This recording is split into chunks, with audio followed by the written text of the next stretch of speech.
right, so we're moving here. We've already done this one before. Oh, T-bone. But it was a long time ago, and I think it's really good to revisit some of the helmet falling off right after the fact. Do you think it was lashed in? Probably not. What is this? A corner and an intersection. Two deadly places separated. Combine them together. Oof. No buenos for the motorcycle rider. No buenos. All right. Moving on. What stage do you think speed was a factor? Ego? Positioning? What do you think was a factor in this? Write it in the chat. Write it in the comments. Timestamp it, by the way, too. That'd be great. What is it that we could have done better? Thankfully, if we're thinking about it after the fact, it wasn't that bad of an issue. But what could we do better? And this is why I like to go over these after-action reviews of these crashes and close calls, because I'm glad I'm not this person. I'm going to learn from what happened to him versus what's going to happen to me. Right here, so we're around a corner and you can barely see it, okay? So let's get over here. You can barely see the side of the vehicle. Now, that's not going to help us out too much. We're in the middle of a corner. We have so many things to go through. We have to figure out our good line. We have to figure out the speed. We have to figure out all these things. If we're trying to get from point A to point B as fast as possible, we're thinking about what is the best line for speed? What is the best, speed to get around this corner? Do I have to do trail braking? Do I have to do these advanced techniques? If you're just trying to get from point A to point B as safe as possible, you're kind of just hanging out in your lane and doing your thing, and you're kind of just minimizing as much brain power you're having to do because you're not having to figure out what's the best lane position for speed. You're just kind of scanning the road, looking for obstacles in the road. And then since you're looking at obstacles in the road here, you're starting to look at obstacles in the road over there and then right here. Oh, my hand's kind of gone. So when we're going this way and we see this, okay, not a good situation. What is a clue that can really clue us in? Clue, cue, whatever. Cue us in to what we need to do. We start to see a lot of signage, a lot of roadway markings saying, hey, look at right turn, to go straight. You stay in this lane, you can straighten turn here. That's going to really help you out. Hey, intersection coming up without the lights. Now we're going to go forward right here, and I just kind of want to focus a little bit on here. I believe speed was a huge factor in this. So this is the moment we start to apply some brake pressure. We have that side of the vehicle coming, and then as soon as we hit, bam, right there. Okay, so now we have that frontal impact, pelvic injuries, leg injuries, head injuries, hand injuries. Now we're in the situation where situational awareness and fundamental skills doesn't mean anything. We just collided with something. What's the one thing that could really help us out here? And that is going to be having some gear. So he's going to go up and over, high mechanism injury. As soon as he gets down and up, his helmet kind of falls off. So take a look right here. His helmet's going to fall off. There we go. I'm not slow-moing it. That is way too easy for a helmet. Maybe it's not fitted right. Maybe he doesn't have the latch, the retention system going on. Guys, make sure you guys actually do that. Make sure you have the retention system on. Make sure you have the proper fitting helmet.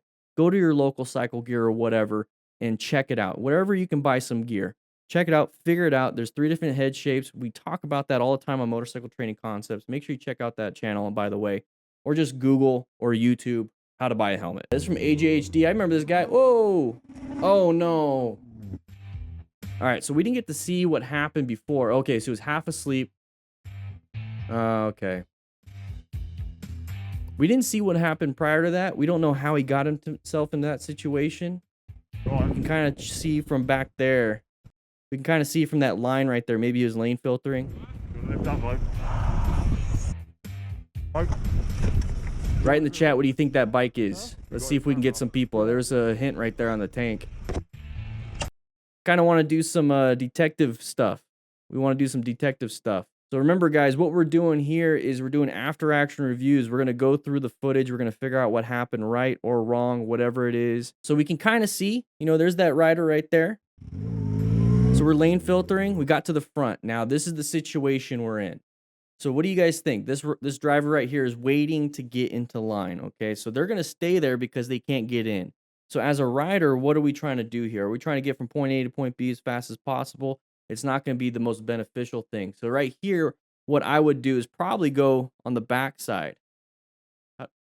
Where does it go? Anyways, I'd go on the back side and go around. I know you have the straight shot there, but you're going to see what kind of happens. Or I just wait, okay? Or I just wait. Whenever I'm walking my dog, I don't like to get in front of the people. I kind of like get behind them. I don't know. I'll explain that a little bit better later.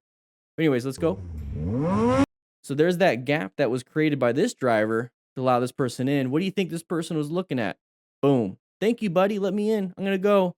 We get tippity tap tap. Now he's gonna rev bomb. That's not gonna help him out in the situation. Horn, probably not gonna help him out in the situation. Getting yourself in that position definitely did not help you out in this situation. So right here, kind of go and wait a little bit, get acknowledgement from this driver, and go ahead and start moving. AGHD, he's done some pretty good stuff. So this was just kind of a mistake. Now, what stage do you think he was in? What stage do you think he's in when you see this right here? I was half asleep and stupid enough to think she saw me coming. Early morning, people aren't awake. They didn't have any type of caffeine in them, stuff like that.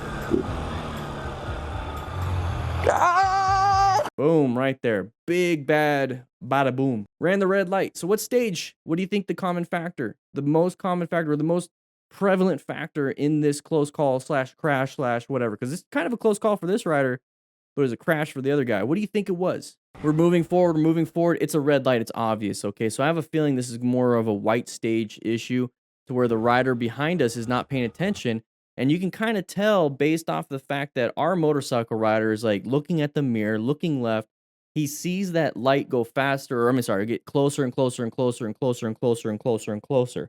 So take a good hint from this, okay? We kind of see what happened with that driver going in there and then T-boning the other motorcycle rider, okay?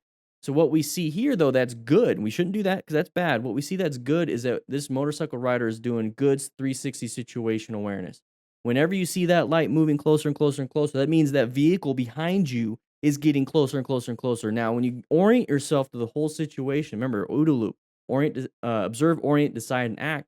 He's oriented here. He understands it's the red light. He understands that a vehicle should not be getting closer and closer and closer at that speed because we should be stopping. So good situational awareness. He oriented himself very well and realized somebody is going this way. Now you start to get into the whole aspect of, am I going to be the one that's hit? Is this person going to go around me? What's going to be the problem? So this is where it's like, people are saying, get yourself in first gear when you're stopped and you can go. Well, where are you going to go? In this situation, there's really not much you can do if that person is a car and it's just going, going, going. Maybe you can jump off. Maybe you can run away. Maybe your bike's going to get totaled.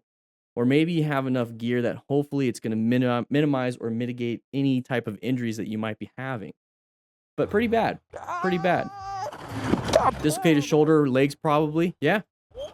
That rider that he hit, that right leg, what do you guys think? Right leg, right shin, easily break your shin, your tib fib.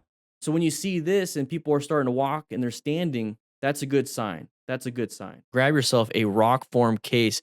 I have a little pop socket adapter. I absolutely love it. This is a magnet right here. It keeps your phone nice and secure, a lot better than some of the other competitors. So make sure you check them out. Links in the description. Automatic discount when you click that link. Okay, corner, orange stage. Whoa! Come on, you! What happened there? What do you guys think happened there? What do you think happened to his hands? I just want to point out the view here. Look at that view. Woo-wee. That looks amazing. I would love to ride this and just enjoy the view, kind of cruising, making sure, I'm using my peripheral vision for the view because you only have a little bit of focal vision where it's super sharp images. So I'm going to look at the ground. I'm going to do a quick look at the view, maybe use my peripheral and just kind of enjoy the view that way. I'm not going to do anything crazy. So why do you think the bike turned that way? So what happened?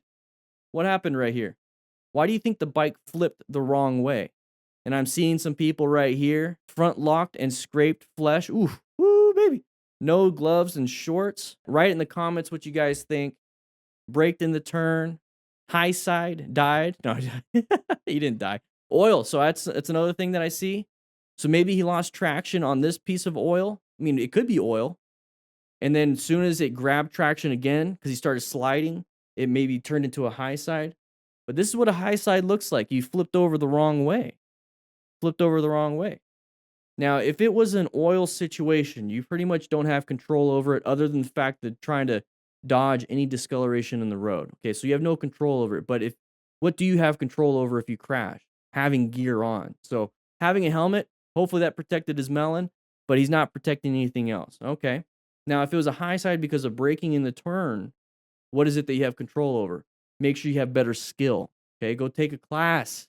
And I keep saying that, we have this online class going on right here, but when I say take a class, I mean you take a hands-on class, take an advanced class, take a class that is specific to what you want to do. If you want to go fast, by all means do it. But go take a track class. You're going to learn what fast really is, and you're going to do it safely. But here, if it was mainly a braking in the turn, maybe do you think this guy is renting the bike in this area and doesn't know how to ride? I don't know. But here, this is what we're going to learn from this. Don't slam those brakes in the turn. We're also going to learn from this. Watch out for any discolorations in the road, because it could be oil, which will cause you to lose traction. And then we're also going to learn from this is that if we have zero control over the oil in the road and then possibly accidentally panic braking, hopefully we have gear to protect ourselves, okay? More. Look at his tires, though. Look at his body. What do you think he's doing there? He's losing traction too, right? He's fishtailing it. Got very lucky he didn't crash himself. Did not steer properly. No counter steer. All right, Jackie. Yeah. All right. What do you think is the main factor in this crash right here? What do you think is the main factor in this crash right here? No problem, Jackie. I understood. I want you to write it in the comments. The main factor. Oh. I would be checking my buddies. All right, let's take a look at this. Once again, what do you think the main factor is? Oh, I'm seeing it here. Speed. Tons of speed. So what can we do differently here? How about we don't haul ass around what? How about we don't haul ass around what is this called? All right, I'm going to answer it for you. It's a blind turn. We're going around a blind turn. We can't see what's on the other side. So if we're hauling ass around a blind turn, we can't see what's on the other side. How good are you at braking and swerving at the speed that he's currently going at? Now, are you absolutely sure that you could brake or swerve in any situation up ahead? What if there's a big log across the road? You're not going to be able to swerve around that. You're not going to be able to brake in time either. So how about we don't go so fast around the blind turn? I love seeing the chat. Carlos, great. Yeah. Anthony, yeah. Dinah, yeah. So we're going right here. This is the moment we start to perceive that there's something going on. We got to start reacting. Where are we going to react to? Where are we swerving? Swerve left? No. Swerve right? No. Go straight? Yeah, that's what we're going to be doing here. Now what do we do? Okay, hopefully we can swerve left. We don't have enough feet. We're going too fast. Too many feet per second. Okay, so we can't swerve left. I don't want to swerve right because we're going to go off the road. So he kind of aimed right here. Now, why do you think he might have aimed right here? Target fixation. So in an emergency situation, what do you typically do? You go to your lowest level of training. If you've never trained, guess what? You're going to panic. If you've trained a lot, hopefully you're going to, do okay, right? You're going to get a 70% on your test in an emergency situation if you keep getting hundreds out there in practice. That's kind of what it's going to be like.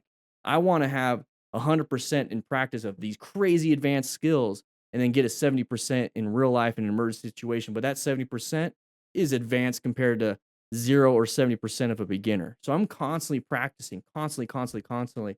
But when we see this, if you never practice a swerve, you're going to panic. And what do we typically do when we panic? We target fixate. We panic brake. We don't do anything. And what is that called? Brown stage. Action time, but we're panicked and we have a little poo-poo in our pantalones. So that's what we're going to be doing here. So we hit two different people, easily can break a leg, easily snap tib fibs, destroy knees. Hopefully we have gear. Hopefully they have gear. And hopefully we have insurance to pay for everything here. Now we're going to go off the cliff. Now in this situation, what do I want to do? I want to stay on the road or stay on this part of the cliff. I don't want to go down it. So if I absolutely had to, I will panic brake. I will just dump it right here and fall in the grass if I could. Or do what this guy did. Hit enough people to slow down to where we can stop right here. All right, so we're going to be on a track. This is where you want to test out your skills. Oh, what do you think happened? Oh, that's an interesting view. Very interesting view. What do you think happened? We're going to talk about that guy next. What do you think happened here? This is a very interesting view. Right? Yeah. Hey, how you doing, man? Doing great. Now, what happens when you apply too much front brake? Let's just go ahead and go through the process. Okay, we're doing some root cause analysis right now. What do you think happened? What happens when you grab that front brake? Let's dial it back. Let's dial it back. So what happened? He crashed, right? So this is what we do with root cause analysis. This is what I do every single day about everything. So this is the incident. We crashed. So that's the incident. Now, what caused that? So we have a crash. Now we go backwards with root cause analysis. What do you believe is the contributing factor? What do you think is the possible factor? Now, possible factors is based off of no evidence, that is something that we believe happened. A contributing factor is something that we know with evidence happened. So there's not much evidence here. So now these are all going to be possible factors.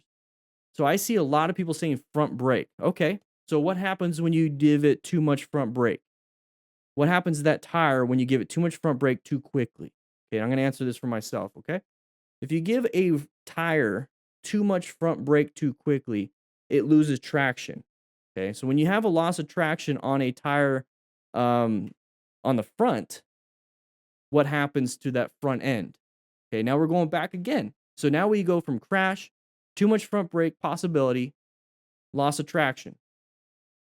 Okay, so it's actually crash, loss of traction, possible too much front brake.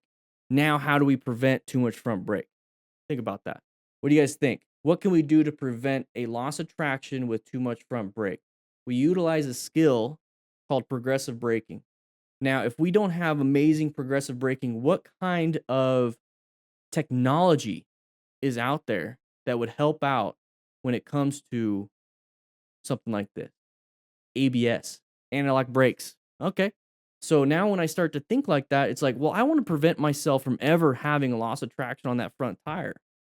What can I do? I want to prevent this from ever happening, ever happening to me.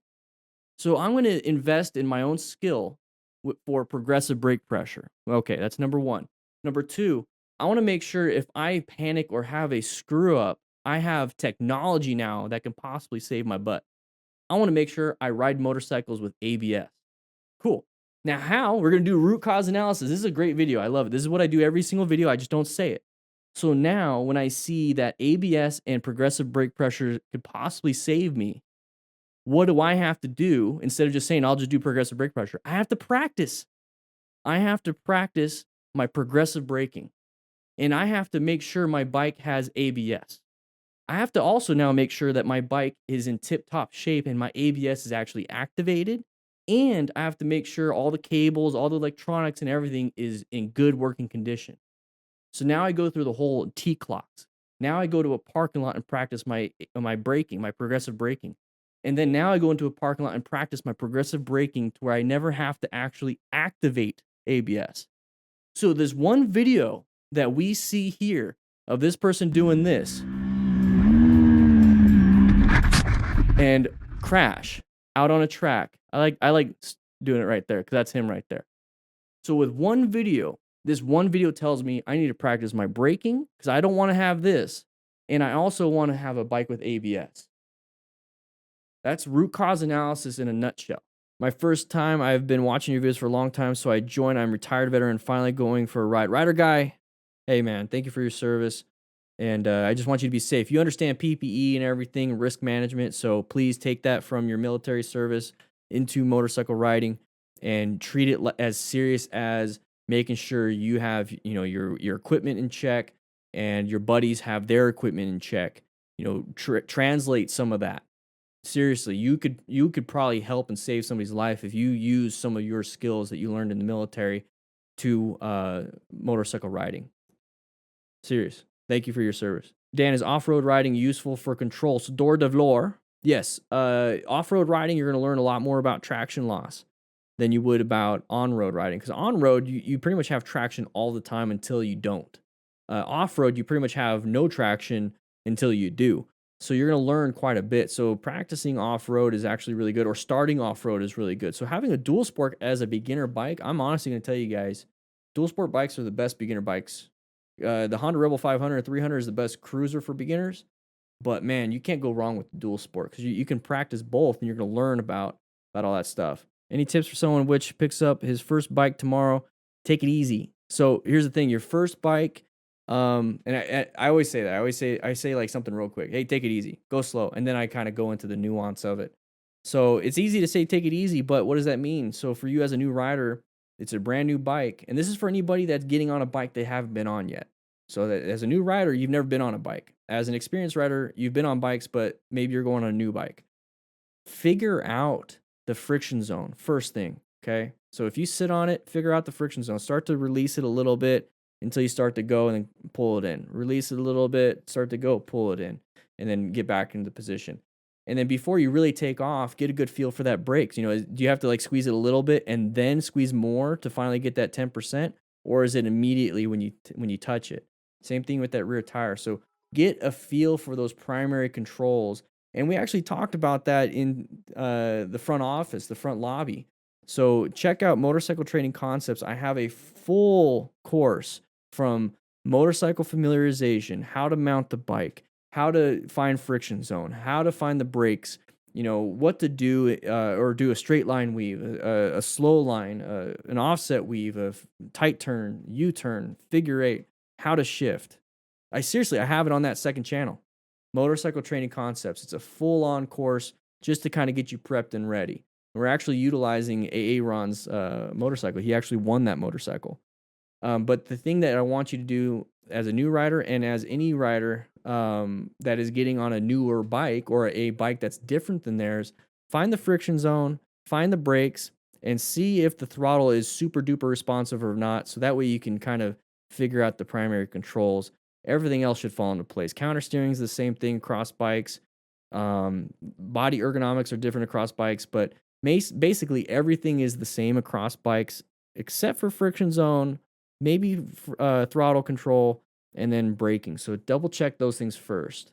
And if it's a new bike, it should have good tires, but learn T-clock. Start that habit now. Angel Crisis, is this what you envisioned for DDFM at the beginning of the year? No. No, Angel, here's the thing. How it's happening, Angel, I didn't think that was how this is all going to shape up. I'm constantly evolving in terms of how I can deliver the best education and how I can best get my mission and vision out to people. My principles have never changed. It's always been about you guys. It's always been you'll never ride alone. Okay, I've tried to figure out how I can get inside your guys' heads, and the only way I can figure that out is how do people get in my head, and how do I get to that point? Well, as a firefighter, I learned patterns, I learned color codes, I learned situation awareness. The things that I think of, I had to figure out a way to get it out to you guys to where it's you guys are thinking it too. So I pull from my experience, and I've always done that. I've figured out, a while back, rider tips while I'm riding. People enjoyed the vision, the view of everything, but then they also got a good, some tips to where that helps out. And then I became a coach, and then I'm like, okay, well, now I know how to actually teach people with adult learning principles. And so it's just constantly been evolving, but it's always been the same thing. I want to keep you guys safe. I want you guys to not die. I want you guys to have education. How do I do that? The best way, a lot of it is free because it's more inclusive. People that can't afford it doesn't mean they shouldn't be safe. So it's like I'm constantly trying to figure out different ways, and it all comes down to being a public servant. It really does. I was a firefighter since I was 19 years old. I'm 33 years old now. And I feel like I'm here to serve the public in whatever way. So that's kind of what I'm doing. I'm just figuring out different ways to do it. And I absolutely love video games. I love Dr. Disrespect. I love streaming. I love having classes. I want to, combine them all together, right? I'm having a good time. I did not think that I was going to be doing live streams like this at the beginning of the year. I really didn't. Really didn't. But it's a lot of fun.